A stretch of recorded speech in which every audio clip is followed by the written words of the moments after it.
Olá, meninos e meninas, eu sou Isabel. Nosso assunto agora é parênteses. Então, vamos lá para os parênteses. Os parênteses, vocês acham assim, nossa, para que serve parênteses? Só para dizer alguma coisa, né? Para inserir alguma coisa. É a principal tarefa dele mesmo, mas tem umas coisinhas a mais. Então, olha só. Os parênteses são empregados para substituir vírgula e travessão. Isso é uma coisa que, por exemplo, numa segunda fase de redação, vocês não vão usar. Tá? Parênteses vocês não vão usar, porque graficamente salta muito aos olhos. A pessoa vai ler, a banca vai corrigir o teu texto. Tem parênteses, tem travessões, aquilo salta, né? E aí ela já vai descontar ponto, porque é muito subjetivo. São sinais de pontuação, os travessões, os parênteses, são sinais subjetivos. Então, numa segunda fase, você vai usar as vírgulas e pronto, para separar termos explicativos, como um aposto, por exemplo. Agora, para uma questão de múltipla escolha, uma questão de certo e errado, os parênteses servem para substituir vírgulas ou travessões. Então, é uma coisa assim, você sabe que serve, mas na prática você não vai usar não, tá? Então, olha, as flores do jardim, e aí eu vou citar quais são as flores. Dálias, rosas e gerânios abriram todas com a chegada da primavera. Reparem, eu usei os travessões aqui porque o aposto é um aposto enumerativo. Quer dizer, esse termo aqui chama aposto porque são exemplos dessa palavra aqui, flores. Então, flores é um termo mais amplo que vai ser especificado no aposto, né? Então, esse termo dálias, rosas e gerânios é um aposto do termo flores, que é o núcleo do sujeito, tá legal? O sujeito é isso aqui tudinho. As flores do jardim, isso aqui tudo é o nosso sujeito, tá? Que vai ter o núcleo, que vai ser flores, e o meu aposto, como eu já disse aqui. Ora, o aposto já vem separado por vírgulas, porque é um aposto enumerativo. Então, eu não posso usar outras vírgulas para separar o aposto, porque senão parece que tudo é uma enumeração só. As flores do jardim, vírgula, as dálias, as rosas, os gerânios abriram, né? E não é uma enumeração, tudo não é uma enumeração. A enumeração é só o que está entre o travessão. Então, o travessão aqui eu preciso usar, é obrigatório usar. Numa redação de segunda fase, você não vai colocar 3, vai colocar só 2 e entre vírgulas. Mas, numa outra questão qualquer que vocês vejam num outro texto, os travessões aqui são obrigatórios por causa da enumeração, por causa do uso da vírgula. E aí, eu posso substituir esse travessão os travessões pelos parênteses, tá? Parênteses é uma palavra que tem singular, tá? Então não é um parênteses, é um parêntese e 2 parênteses. Então a gente substitui travessões por parênteses, tá? Então, as flores do jardim, dálias, rosas e gerânios, abriram todas com a chegada da primavera, tá? Então, eu posso tranquilamente substituir os travessões pelos parênteses. Os parênteses têm essa função, tá legal? Então, numa questão de certo e errado, numa questão de múltipla escolha, isso vai estar errado? Não, não mesmo, tá legal? E mesmo assim, quando eu falo de não usar os travessões ou os parênteses numa redação de segunda fase, é para evitar uma banca mais chata, como a banca do CESP, por exemplo. Tá? Uma banca como a Fundação Getúlio Vargas ou como a Fundação Carlos Chagas, que são assim mais objetivas, né? menos assim preciosistas, você pode usar tranquilamente os travessões ou os parênteses, não tem problema. Mas o CESP não, o CESP é chato, tá? Bom, nas indicações bibliográficas, então, também a gente vai usar os parênteses. Então, a gente tem lá, eu falei para vocês que toda a base da minha base de teoria é da gramática do Celso Cunha. Então, se eu quiser dizer para vocês, olha, qual é a indicação do Celso Cunha? Essa indicação vem entre parênteses, tá? Então, no final dos textos, vem sempre a indicação bibliográfica. A regra é que ela venha entre parênteses. Então tem lá o nome do autor ou dos autores, né? Lindley Sintra, Celso Cunha, Nova Gramática do Português Contemporâneo, o lugar de edição, o nome da editora, o ano da edição. Tá? Isso é uma indicação bibliográfica. Tá? E aí, para separar as indicações bibliográficas no final de um texto, por exemplo, de uma citação, tem que vir tem que vir os parênteses. Tá? Temos também o uso dos parênteses para dar uma explicação, fazer um comentário incidental de natureza emotiva, intercalado no período principal ou a ele justaposto. Isso é muito comum quando a gente tem narrativas. Às vezes, quando tem textos argumentativos também, mas na maior parte das vezes, quando a gente tem narrador, né? Então, em textos narrativos. O narrador está falando e aí, de repente, ele quer fazer um comentário sobre aquilo que ele mesmo acabou de dizer.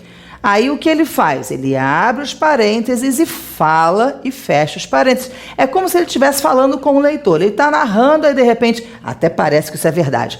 E aí, continua narrando. Então, esse até parece que isso é verdade, isso que, assim, na oralidade seria dito com a mão assim na boca, sabe? Ou num tom de voz mais baixo, isso também é marcado dentro do texto pelos parênteses. Tá? Então, é exatamente essa situação aqui. Um autor que faz muito isso é o Machado de Assis.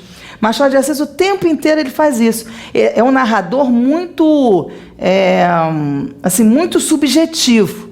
Então, ele começa a narrar e depois começa a dar opinião sobre aquilo que ele está narrando. E aí, essa opinião, muitas vezes, vem entre parênteses, né? Como essa daqui. Daí a pouco, capciosa natureza. Aí reparem como ele coloca até o ponto de exclamação, né? Então, esse ponto de exclamação aqui vai dizer a natureza emocional, natureza emotiva desse narrador. A narração seria só: daí a pouco, refletindo que seria mal acusá-lo sem fundamento, né? Admitiu que se iludisse para o único fim de observá-lo melhor e averiguar bem a realidade das coisas. Então, isso só seria o narrador, mas ele quis inserir um comentário e aí ele vai inserir esse comentário usando os parênteses, capciosa natureza, né? E aí, pronto. Então, a inserção disso poderia ser feita com os travessões? Poderia, mas a questão dos parênteses dá mais essa visibilidade de alguma coisa que, né, está escondida. Então, os parênteses escondem mais do que os travessões, tá? A gente tem também uma outra indicação, que é essa daqui, nas indicações cênicas. Quando a gente tem um texto dramático, né? E aí, quando a gente fala de texto dramático, a gente não quer dizer que é um texto, quando a gente fala do gênero literário, né? Gênero dramático. A gente não está se referindo a um gênero que só trata de dramas, né? A palavra drama, em grego, quer dizer ação. Então, qualquer texto em que haja ação é um texto dramático. É que a gente acaba selecionando drama como aquela coisa assim de tristeza, de angústia, né? Mas, para a teoria literária, o texto dramático é o texto que envolve ação. E aí, que tipo de texto em especial é esse? É o texto do teatro, o texto de uma esquete, o texto de um roteiro de cinema. É todo texto que precisa ser lido por um ator para ser representado. Tá? Então, o gênero dramático, dentro da teoria literária, são os textos teatrais por excelência ou semelhantes a ele.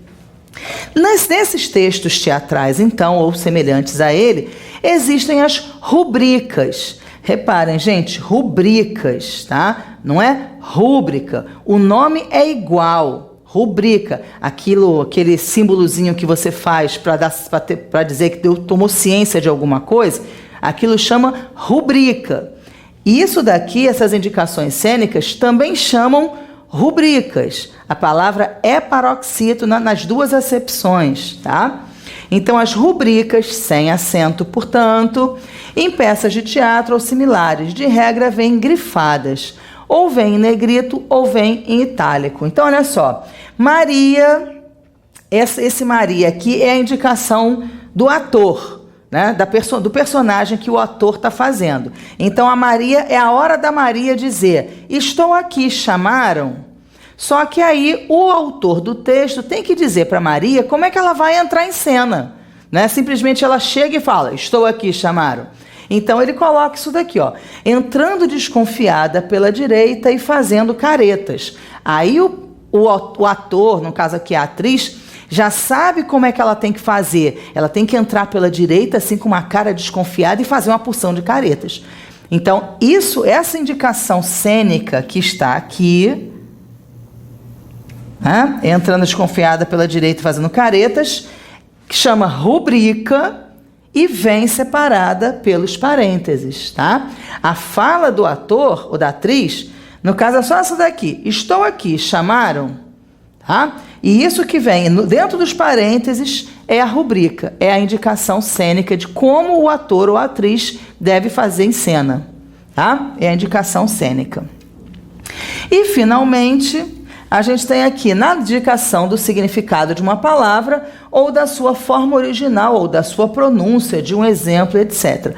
Muitas vezes, a pessoa, um termo técnico, por exemplo, né? A pessoa diz assim, nós precisamos fazer um upgrade no nosso, nosso sistema de saúde, né? Mas nem todo mundo sabe o que é um upgrade. O jornal muitas vezes é direcionado, muitas vezes não, há jornais que são direcionados para as classes D e E, por exemplo, né? E aí dificilmente fazem uso desse vocabulário. Mas vamos supor que seja uma entrevista de um cidadão qualquer e eles não podem simplesmente mudar o que o cidadão disse. Eles vão abrir as aspas, porque é uma citação, e vão colocar a palavra que o outro usou, o upgrade lá. Depois vão abrir os parênteses para dizer para o povo que está lendo qual é o significado daquilo. Por exemplo, aqui, o jornal interpretou o fato como sendo um hoax. E aí, que diacho é hoax? Aí vem aqui, uma mistificação. Ah, entendi. Então, também os parênteses servem para, num texto, sobretudo jornalístico, quando tem citações de palavras que não são conhecidas, né, por todos os leitores, vem a explicação da palavra. Essa explicação também é dada, é colocada entre parênteses. Ok? Então, coisa simples, né? Então, meninos, por hoje já tá bom. Vamos ver agora outros sinais. Procurem aí no site os outros sinais todos de pontuação. Até lá.